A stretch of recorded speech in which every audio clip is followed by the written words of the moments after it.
நிறைய பேர் நினைக்கிறாங்க, நான் ஏன் இன்னும் உயிரோடு இருக்கிறேன்? தயவு செய்து நினைக்காதீங்க. கர்த்தர் உங்களை பாதுகாத்து உயிரோடு வச்சிருக்கிறாருன்னா எதுக்கு தெரியுங்களா? பூமியில நீங்கள் ஆசீர்வதிக்கப்பட்டவர்களாக இருக்க வேண்டும் என்பதற்கு தான்.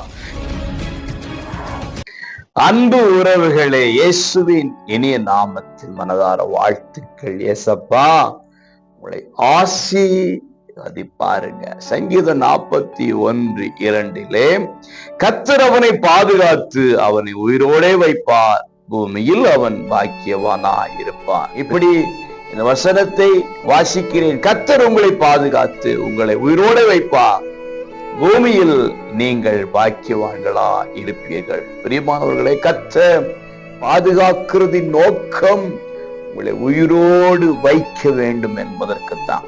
உயிரோடு வைத்து உங்களுக்கு என்ன செய்வாராம்? உங்களை பாக்கியவான்களாக மாற்றுவாராம், உங்களை ஆசீர்வதிக்கப்பட்டவர்களாக மாற்றுவாராம். நிறைய பேர் நினைக்கிறாங்க, நான் ஏன் இன்னும் உயிரோடு இருக்கிறேன்? மரணம் வந்தால் என்ன? தயவு செய்து நினைக்காதீங்க. கர்த்தர் உங்களை பாதுகாத்து உயிரோடு வச்சிருக்கிறாருன்னா எதுக்கு தெரியுங்களா? பூமியில நீங்கள் பாக்கியவான்களாக ஆசீர்வதிக்கப்பட்டவர்களாக இருக்க வேண்டும் என்பதற்கு தான். இது அத்தனை கர்த்தர் தான் செய்வாரு. உங்க திறமை அல்ல, படிப்பு அல்ல, தாளம் அல்ல, பின்னணி அல்ல, கர்த்தர் தான் செய்ய முடியும்.